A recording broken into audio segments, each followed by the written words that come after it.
వచ్చింది ఎవరు అభి? క్లయింట్ అన్నయ్య, వాళ్ళ అమ్మాయి ఈవెంట్ చేయాలంట.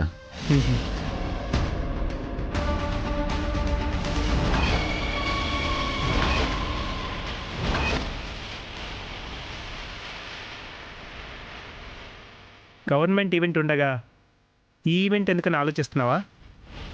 అది కదన్నయ్య, వచ్చినవాడు సస్పీషియస్గా ఉన్నాడు. ముందేమో కూతురు ఓనీల ఫంక్షన్ అన్నాడు, తర్వాత సీమంతం అన్నాడు.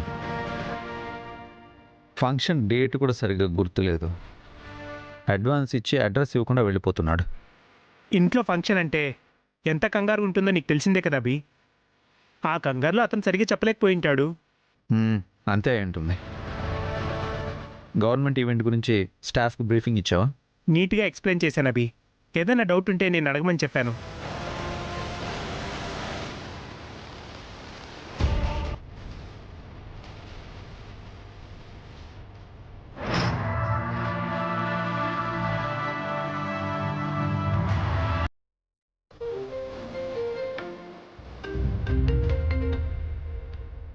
రమేష్, పని అయిపోయిందా? అయిపోయింది సార్. మా అమ్మాయి సీమంతం అని చెప్పి అభిరామ్కి డబ్బులు ఇచ్చి వచ్చాను. తనకి నీ మీద డౌట్ ఏం రాలేదుగా? లేదు సార్, చక్కగా మేనేజ్ చేసి వచ్చాను. Very good. ఇక నువ్వు ఇంటికి వెళ్ళిపో. Okay sir. రే అభిరామ్, నీ పని అయిపోయిందిరా. కాసేపట్లో నీ ఆఫీస్కి పోలీసులు వస్తారు. దొంగ నోట్ల కేసులో నిన్ను అరెస్ట్ చేస్తారు. నువ్వు జైలుకు వెళ్ళడం ఖాయం. ఇక నిన్నెవ్వడు కాపాడలేడు.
వసు, కాస్త మంచినీళ్ళివ్వు.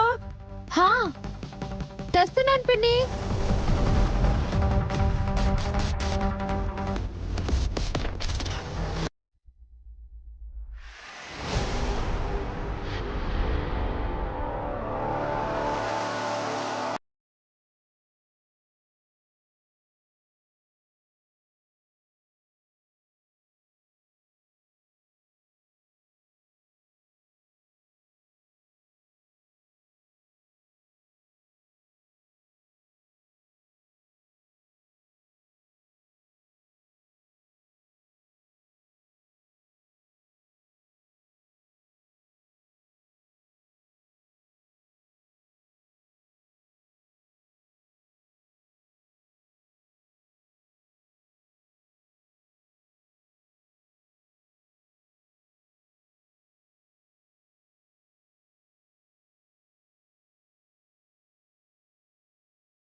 ఏంటి కిచెన్లో నా రింగ్ ఏమైనా చూసావా? నేనే రింగు చూడలేదు.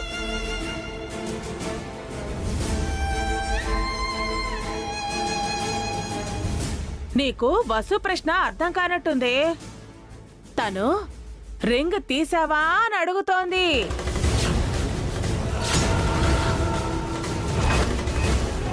నేను రింగ్ చూసావా అని అడిగాను పిన్ని, తీసావా అనలేదు. రెండు ఒకటే కదక్కా. నీ రింగ్ దమయంతి వదిన కొట్టేసిందనేగా నీ డౌట్.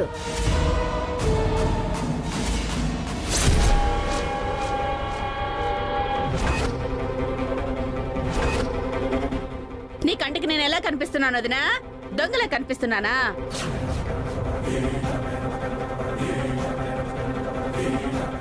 నా ఉద్దేశం అది కాదు దమయంతి. ఏమైంది వసు? వసు ఒక్క రింగ్ ని దమయంతి వదిన కొట్టేసిందంటక్క. ఇదిగో దొంగతనం చేయటం మా ఇంట వంట లేదు. నా పరిస్థితి బాగోలేక ఈ ఇంటికొస్తే దొంగ అని నింద వేస్తారా? నువ్వు ఇంట్లో ఉండటం వసుకి ఇష్టం లేనట్టుంది. అందుకే నీ మీద దొంగ అని ముద్ర వేసి నిన్ను ఇంట్లో నుంచి వెళ్ళగొట్టాలని చూస్తోంది.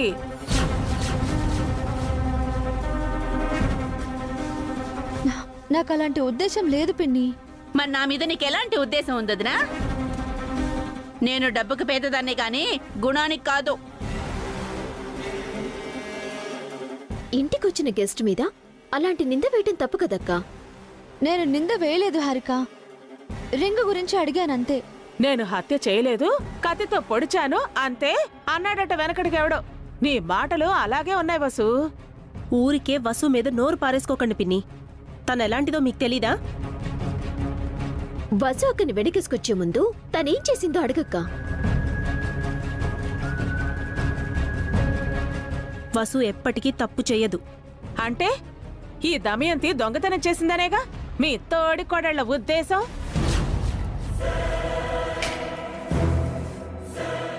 ఏంటొదినా, మళ్ళీ గొడవ పడుతున్నారా? ఇది నా గొడవ కాదు వదినా, వసు దమయంతుల గొడవ. దమయంతితో గొడవ పడ్డవేంటి వసు? తన రింగ్ పోయిందంట పెద్దమ్మా. నేనే తీశానని వసు వదినంటుంది. నేను అలా అనలేదు అత్తయ్య, చూసావా అని అడిగాను అంతే. చూసావా అంటే తీసావానే కదా పెద్దమ్మా అర్థం. నీ కూతుర్ని నేను దొంగనా చెప్పు? ఏ రోజైనా నేను అలాంటి తప్పు పని చేశానా?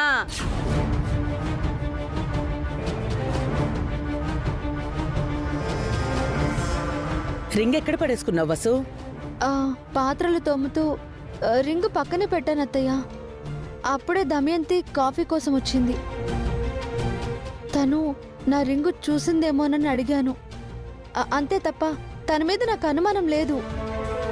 అంటే ఆ టైంలో దమయంతి అక్కడుంది కాబట్టి తనను నీ రింగ్ గురించి అడిగావు అంతేనా? దమయంతి స్థానంలో పావనియో మీ అత్తయ్యో ఉండుంటే వాళ్ళని అలా అడిగేదానివా?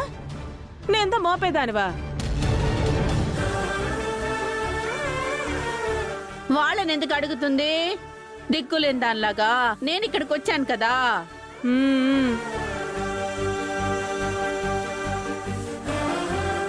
నన్ను దొంగని చేసినా అడిగేవాళ్ళు ఎవరూ లేరని వదిన ఉద్దేశం.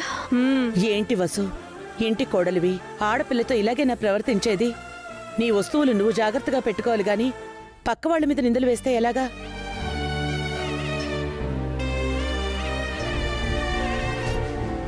ఆ గ్లాసులో ఇవ్వండి ఆంటీ. వదినా మేకప్ కూడా ఇవ్వండి, కిచెన్లో పెట్టేస్తాను.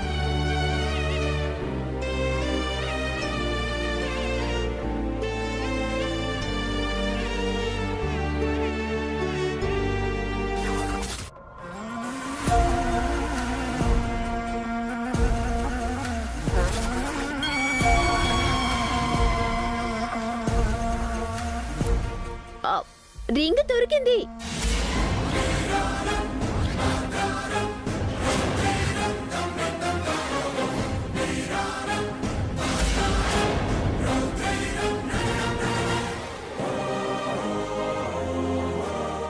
రింగ్ దొరికింది.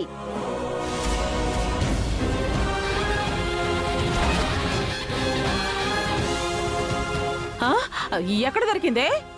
సింక్ దగ్గర ఈ రింగ్ పడింది. నీ రింగేనాక?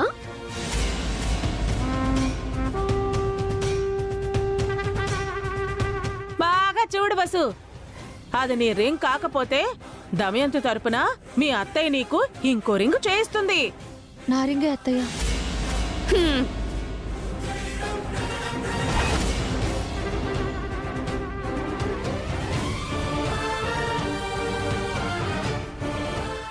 నువ్వు రింగు పడేసుకొని నా మీద నింద మోపావా వదినా?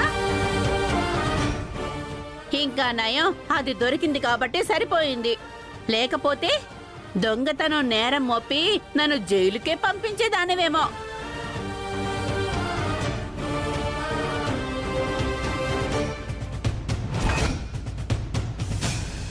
సారీ దమయంతి, నిజంగా చూడలే.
తోడికోడళ్ళిద్దరూ పెద్ద దొంగలు.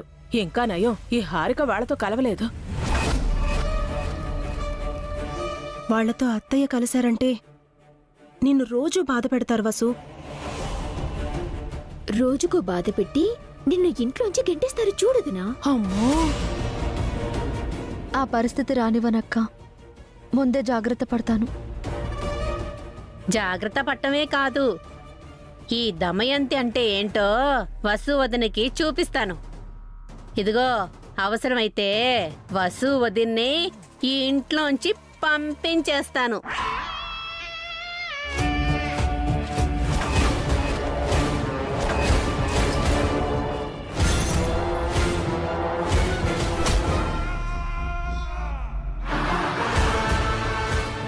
ఆంటీ,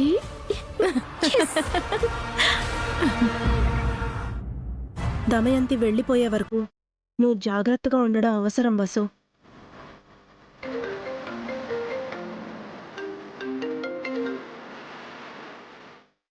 చెప్పండి.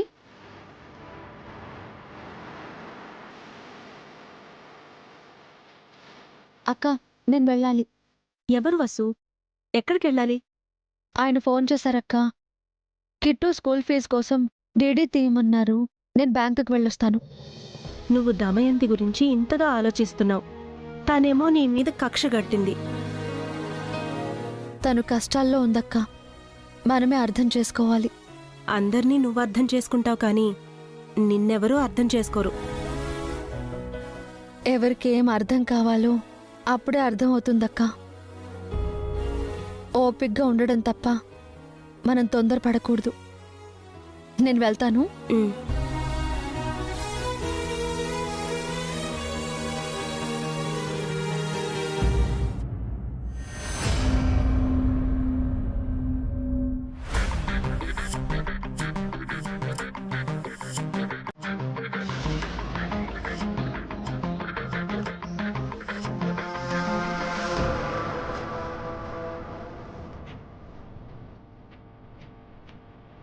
ఆన్లైన్ పేమెంట్ వేయచ్చు కదా రమేష్, బ్యాంక్ నుంచి పంపించడం ఏంటి?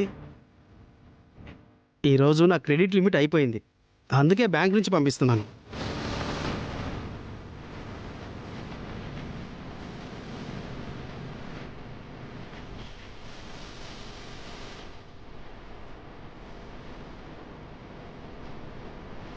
ఈ నోట్లు మీకు ఎవరిచ్చారు? ఎందుకు అడుగుతున్నారు? ఇవి ఫేక్ నోట్స్. మిమ్మల్ని ఎవరో చీట్ చేశారు. ఈ నోట్లు మీకు ఇచ్చింది ఎవరో చెప్పండి, వాళ్ళ మీద పోలీస్ కంప్లైంట్ ఇవ్వాలి. అది ఈ నోట్స్ నాకు ఒకసారి ఇవ్వండి సార్. ఈ దొంగ నోట్లు మీకు ఎవరిచ్చారో చెప్పండి, లేదంటే మీ మీద కంప్లైంట్ చేయాల్సి వస్తుంది. నేను ఇప్పుడే వస్తాను, రారా. పదరా.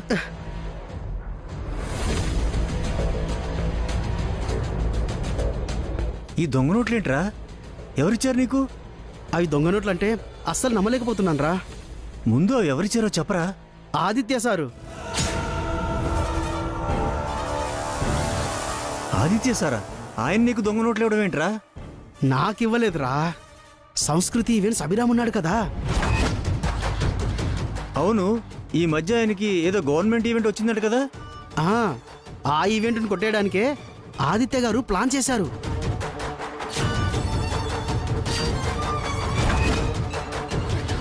ప్లాన్ చేయడం ఏంట్రా? ఈరోజు ఆదిత్య సారు నాకు కొంచెం క్యాష్ ఇచ్చి అభిరామ్ దగ్గరికి వెళ్ళమన్నారు. నేను అభిరామ్కు ఈవెంట్ చేయాలని చెప్పి ఆ డబ్బు అడ్వాన్స్గా ఇచ్చి అందులో 2 లక్షలు నొక్కేశాను. ఇవేరా ఆ డబ్బులు. అంటే నీతో దొంగ నోట్లు పంపించింది ఆదిత్య సారా? అభిరామ్ని అరెస్ట్ చేయాలనుకున్నారన్నమాట. పెద్ద ప్లానే వేశారా? పెద్దవాళ్ళ గొడవ మనకెందుకు, పద వెళ్దాం. ఏయ్, ఎవరా మీరు? రే, అభిరామ్ గారు వైఫ్ వచ్చిందిరా, పద వెళ్దాం. పద. ఏయ్, ఆగండి, ఆగండి. ఈ విషయం వెంటనే ఆయనతో చెప్పాలి.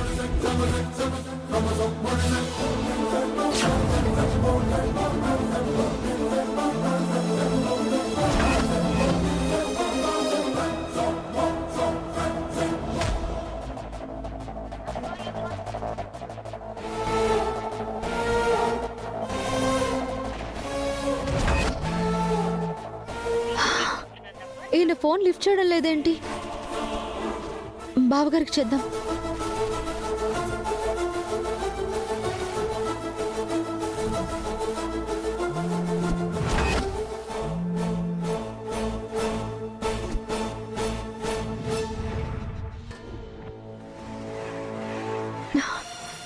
బావగారు కూడా ఫోన్ లిఫ్ట్ చేయడం లేదు.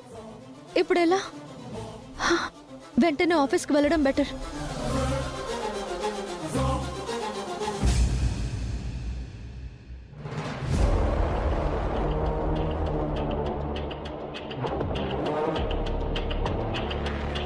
ఈ పాటికి అబీగాడ్ ఆఫీస్కి పోలీసులు వెళ్ళుంటారు, మీడియా కూడా వెళ్ళుంటుంది. పోలీసులు అబీగాడిని అరెస్ట్ చేయడం, మీడియాలో లైవ్ టెలికాస్ట్ చేయడం, అబీగాడి పరువు పోవడం, సంస్కృతి ఈవెంట్స్ కుప్పకూలిపోవడం అంతా టీవీలో వచ్చేస్తుంది. ఆ తర్వాత ఈవెంట్స్ రంగంలో నేనే కింగ్ని.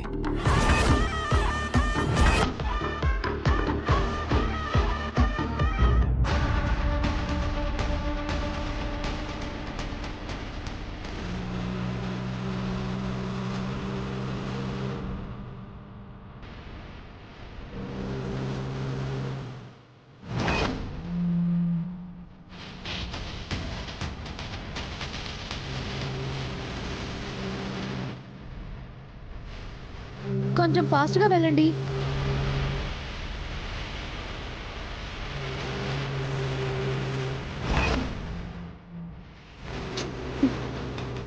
ఈయన ఫోన్ ఎత్తట్లేదేంటి?